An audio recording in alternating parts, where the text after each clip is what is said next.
Alright, so there's 43 killers in DBD currently, and with the latest release of the Anniversary event, survivors are able to utilize invisibility, pallets that killers can't break, and the ability to become the Flash? So people have been feeling that the Anniversary is a bit troubling, to say the least. While the game has peaked at an all-time high, there have been a lot of mixed feelings surrounding the new Anniversary event, which mainly come from the event's 3 meals and the effect they grant survivors. I mean, just look at this Atsudarva clip from when he was streaming the other day. That was good. Where is she? Oh, it makes everyone invisible? Bro! How am I supposed to know? That's so cheap!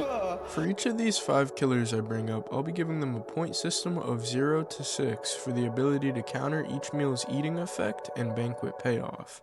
Okay, so the 5th strongest killer for the event in my opinion would be the Krisu. In terms of how many points I'd give her for each effect, I'd probably give her a 5. She can match the stuffed trotter's speed from eating a morsel, but in terms of the banquet payoff being that everybody heals a health state and all actions being super fast, including generator speed, I don't think she keeps up with the banquet payoff that well. I don't really think the other global effects matter that much, but I did want to include creamy pastas, for the fact that if you're playing the right killer, fragile pallets that break when dropped can be in their own disadvantage, as long as you don't get stunned. Now, in terms of the morsel, I didn't run into too many problems either with the morsel giving them immunity. The duration is very short, and even if they do make any pallets, you can just mind game them. Now, the reason Krisu is on this list to begin with is because Krisu hard counters creamy pasta, for the fact that even when the banquet payoff starts, and you can't break any pallets, you can vault them instead. So all you have to do is make sure you keep leech up and mind game the pallets. And in terms of the baked camembert, Krisu in head form has a larger FOV and can see more of the map, so even if they go invisible, as long as you always keep leech up, you'll be able to find them. But for the banquet payoff, she doesn't really counter the burst of invisibility, nor portals or items they get. Personally, Oni is my favorite killer to play in the normal mode, but I feel like he's also got really good potential in the event mode. The good news for Oni players is that it is extremely easy to get your first hit, as poison slows down survivors by so much. The bad news being that your slug potential is diminished a lot, with survivors usually healing health states through the banquet payoffs frequently. Okay, now onto the points. Okay, I know what this looks like. You might be wondering why Oni is even on this list when he's only got 2 out of 6 points. The reason he's on this list is because he gains the ability to and he can get... It could just be my personal bias, but I found success playing Oni on this event for one reason. Poison.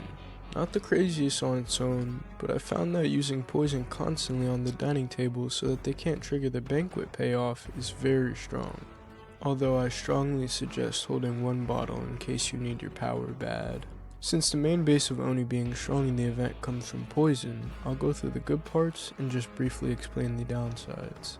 To start, Oni has excellent speed and can keep pace with survivors even when eating a morsel, and has the speed to zone and check generators insanely fast due to his power even with the banquet payoff. For the downsides though, he suffers pretty hard from the creamy pasta immunity because it can negate his insta-downs and his power, and the banquet payoff being that you can rebuild pallets doesn't help either. Unfortunately, Oni also suffers from even brief invisibility, as you're often going very fast with him, and it can be extremely confusing. Although technically, it could just be a skill issue from my part. And even though baked camembert might be the worst out of the 3 for the banquet payoffs, they all still heal a health state, which can be extremely detrimental for Oni. Alright, I personally don't play a crazy amount of Leatherface, or Cannibal, or Bubba, or Basement Bubba, but I feel like his potential in the event is skyrocketed just from the addition of poison. Just ignore what I'm about to do to this mag right here. Just ignore that didn't happen. Quick side note before we get into his points, if you really want to have a fun game, you could even throw on his iridescent add-on to continue your chainsaw sweep after getting it down, combined with the perk Infectious Fright, which is a plague perk to know if they're nearby after getting it down. Even though if you're running the add-on, sometimes you can really get countered by the Banquet payoff for its healing effect. It's still really fun though. Okay, so now we'll be going over the Cannibal's points, which I'd probably give him a 4 out of 7 here. Although the burst of speed from stuffed trotters can certainly counter a lot of killers, I'd say just make sure to have your poison for chase, though sometimes you can run into problems where they'll make a pallet by using the speed from the morsel. In my opinion, the Banquet payoff for stuffed trotters is more detrimental than the morsel itself, as you don't have the craziest amount of gen pressure on Leatherface, as well as them being faster with almost everything. For the global effect of creamy pasta, fragile pallets in the expose/insta-down will always be very good. You can just mind game if you're nervous about getting pallets done, but majority of the time they don't even recognize it's a fragile pallet. I didn't have the worst time playing against the immunity to hits from creamy pasta's morsel, but it definitely can be a problem if they know the timing for your chainsaw. Although it is pretty rare, and honestly majority of the time you can just force them to use it by revving your chainsaw. For the creamy pasta banquet payoff though, it's a rough one. To my knowledge, you can't break the pallets with power, which is very unfortunate, and can give them insane time to reset. I don't recommend chasing heavily unless you have poison or they are in a very open area if they trigger the banquet payoff. Now for the baked camembert. As per usual, the invisibility from the morsel doesn't counter much, and in terms of the banquet payoff, the only reason I have a check mark for Leatherface is he has a blue rarity add-on, where it makes them drop their items, which will hard counter the portal effect of giving/replenishing items. Okay, now onto my number 2 spot, Hillbilly. Having the two chainsaw killers next to each other is kind of funny, but it does make a lot of sense because of their synergy with the poison. This time though, your chainsaw will have you zooming across the map, which is definitely one of my factors for Billy being at number 2. Now I'm gonna get into his points and all, but the biggest thing about Billy is that he could be number 1 easily. All it depends on is the player. You aren't gonna see the most crazy hits or anything here, as I don't play Billy too often, but he's probably the strongest killer in the base game. This is gonna be another situation where the killer has low points but is highly ranked, but this time it's probably not my own bias because I don't really play Billy too often. That's why I brought up the fact his power plus movement make him extremely strong in almost any situation, especially paired with the poison. So yeah, Billy's looking at a 3 out of 8 unfortunately. As I said before though, you can definitely win on the event, it just depends on the player's skill level majority of the time. I'll go over the good as usual, and briefly go over the bad with playing Billy on the event. To start, he can match the global effect of anybody gaining any sort of haste pretty much whenever, including the global effect and the effect from eating the morsel. Although if the morsel is used at the perfect or exact time, you can miss, but it is very rare to run into. This will be the first time I recommend bringing some form of slowdown or generator blockage, as your chase potential is extremely strong and you can use the chainsaw to zone the generators, but the stuffed trotter's banquet payoff can be a big hindrance. Fragile pallets will once again be in your advantage unless you're going against a P400 Swift. And being immune to hits won't be the craziest as they have to time it, and I promise majority of survivors can't tell.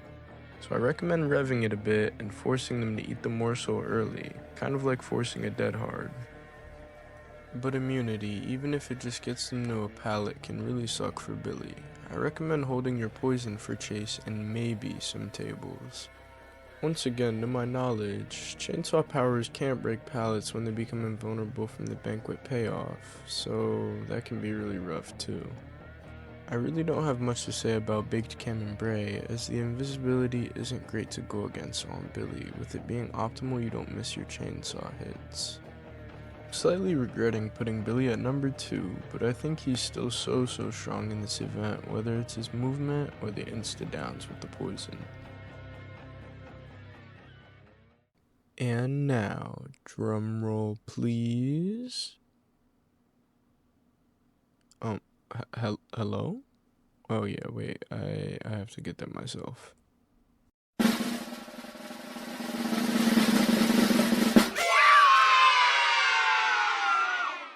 Alright, so we all do hate playing against school, right?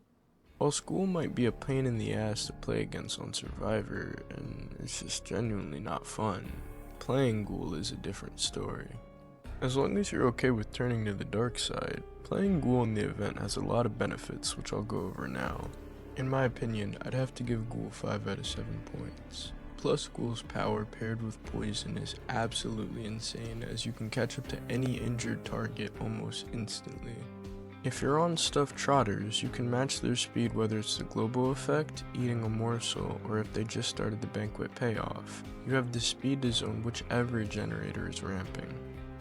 Now for the first quote-unquote bad for Ghoul, is the brief immunity to hits from Creamy Pasta's morsel. It's not the worst, and half the time survivors just panic use it, but it is genuinely the only slight bit of counterplay I can think of. Now the reason Ghoul counters the Creamy Pasta banquet payoff, same as Krisu, is he can vault pallets. It's not the greatest, especially if there's a window nearby, but it's definitely a plus for Ghoul. Now the brief invisibility from the baked camembert's morsel is something I wanted to bring up, as you can see in this clip shown here.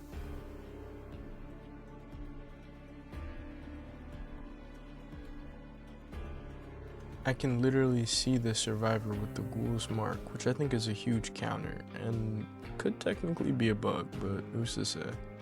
And finally, the only reason the banquet payoff is an X is because of the heal, and technically he doesn't counter the items or portals the survivors obtain. And there you have it, those are my top 5 killers to play in the anniversary event. I tried to put them in order, even though looking back on it I might swap Oni and Krisu, but oh well. I want to give 2 honorable mentions to Legion, who can match the survivor's speed from the event and also vault pallets and power with the Creamy Pasta banquet payoff, which makes them unbreakable. And then a close friend also told me that the Legion can throw poison whilst in power, like when they're running, but I'm unsure if that's true, I haven't really checked. And the second honorable mention, if you're still willing to go to the dark side, would be Clown, with his iridescent add-on to make anyone exposed when they are hit with the purple effects from the bottle. It limits his bottles to 1, and it also has to be a direct hit on them, so the idea is to use the poison to slow them down first, and then throw the bottle. It's super annoying to play against, but very satisfying to play. I'm also considering making a top 5 worst killers to play on the anniversary event, so let me know if that's something you guys might want to see. I appreciate everyone who's watched up to this point and hope that you enjoyed the video. I stream pretty often on Twitch at TanaFYT, usually on Monday, Wednesday, and Friday, so stop by sometime. On a real note though, if you want the best killer for the anniversary event, just pray it isn't stuffed trotters.